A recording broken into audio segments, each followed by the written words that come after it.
Carl James Martin, nag-call out kay John Riel Casimero na humanda ka na.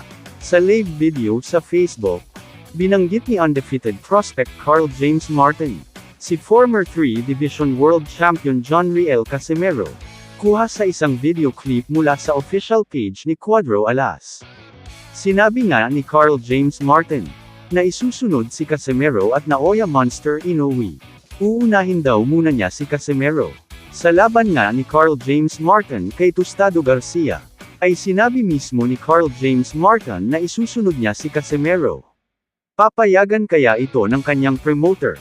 Bumanat naman ang utol ni John Riel, na si Jason Casimero kay Carl James Martin. Pag maglaban nga daw si Naoya Inoue at Martin, ay wala daw talagang tsansa kahit 1% manalo itong si Martin kay Inoue. Dagdag pa ng kapatid at head trainer ni Cuadro Alas, kung siya nga daw si Inoue, at pinapili siya kung sino ang lalabanan niya sa dalawa, kay Casimero at Martin, pipiliin daw niya si Martin dahil easy work lang daw ito. Kahit nga daw kay Filipas Nitumbua, ay hindi daw mananalo si Carl James Martin. Ito ang nagsilbing sagot at patutsyada ni Jason Casimero.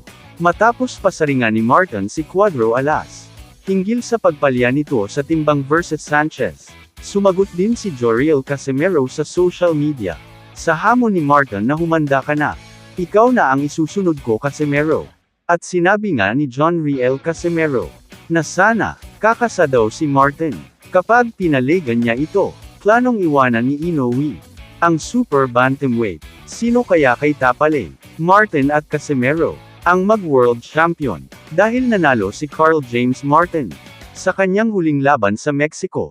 Tiyak tataas ang kanyang ranking sa WBO. Kung sakaling talunin ni Naoya Inoue si Sam Goodman, si Martin ngayon ay ranked number 2 sa latest rankings ng WBO Super Bantamweight Division. Masasabi natin na posible niya mabangga si undisputed Super Bantamweight Champion Naoya Inoue. Dahil malakas din naman ang impluwensya ng kanyang promoter. Or pwede din niya hintayin na mabakant ang lahat na belt sa Super Bantamweight Division.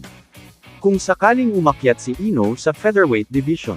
Subalit puro Pinoy ang nasa top rankings ng Super Bantamweight Division.